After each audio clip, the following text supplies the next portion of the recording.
Helen Keller was blind, deaf, and dumb. And somebody asked her, how did you make such contribution in spite of being blind, deaf, and dumb? She said, it was not in spite of, it was because of. Had I not been blind, deaf, and dumb, probably I might not have made any contribution. And then she said, somebody asked, what is worse than having no eyesight? She said, having eyesight with no vision is worse than having no eyesight. You got eyes, you cannot see, you are worse. Folks, winners do it in spite of, not in absence of, and always winners put in that extra effort. How do they turn weakness into a strength? Let me share with you one more. One time, there was a young couple coming home, and they had a car accident. The parents got out of the window, and they had a little boy, 5-year-old, got stuck in the back seat. They literally had to torch the door open to get the kid out all night. The doctors kept working on the kid because the boy was hurt. Next morning, the doctors came out and said, we got good news and bad news. And the good news is your kid is going to live. But the bad news is we had to amputate his left arm. He's going to be a one-armed kid. Well, the parents had to accept it. One day, the kid was watching a movie by Bruce Lee, a martial art movie. And he fell in love with martial art. He went to his dad. He said, Dad, I want to learn martial art. He said, son, with 2 arms it's tough. With 1 arm, who's going to take you in? Well, anyway, they got to a school where the instructor was like Mr. Miyagi in the Karate Kid. You saw the movie? Yes, no? Yeah. And the instructor said, son, I'll take you in one condition. Don't ask me questions, just keep doing what I tell you to do. And they taught him how to stretch back and forth, and they taught him one move. A month later, he was still doing the one move. 6 months later, a year later, the kid was still doing the same move. He saw many other kids came after him, and they were doing all different moves.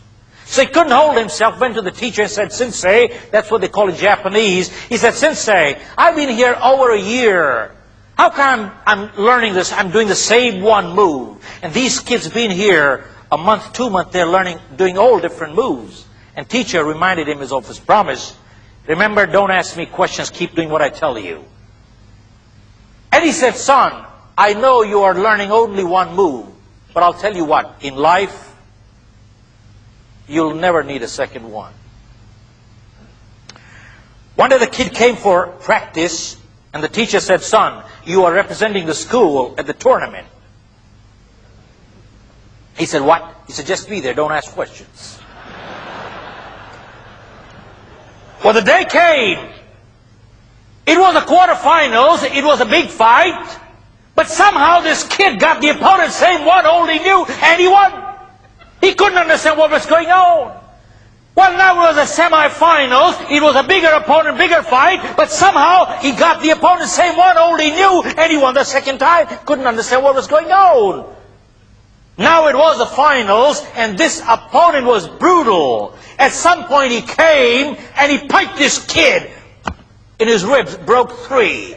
And then he came and he kicked this kid, broke his teeth. And the kid went flying off through the ropes with ribs broken, teeth broken. He was lying. And he was getting counted out. He was badly hurt. While he was lying there, he saw outside, his teacher was sitting right there. And he had eye contact with his teacher. And the moment he had eye contact, the kid started crying. Tears started rolling. Boy, he was badly hurt.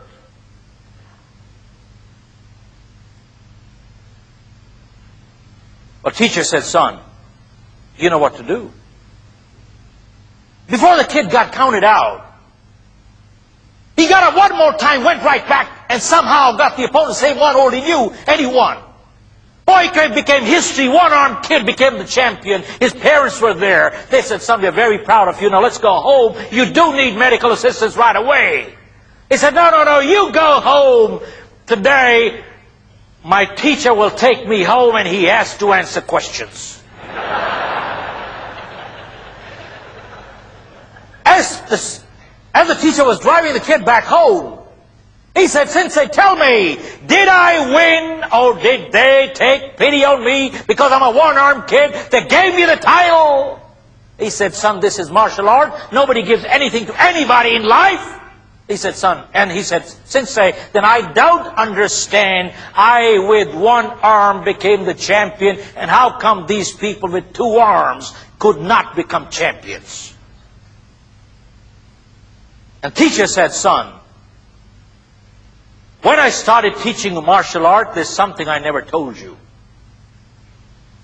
In any contact sport, contact sport is wrestling, martial art. In any contact sport, for every hold, there is a counter, and the hold that I taught you, the only counter to that one is to grab your left arm.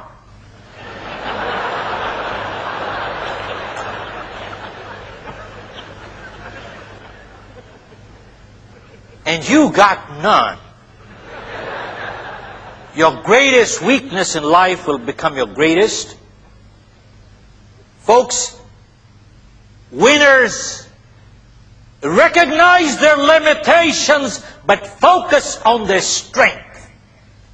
Losers recognize their strength but focus on their limitations. Folks, remember one thing. Every product, every organization, there is a built-in weakness somewhere.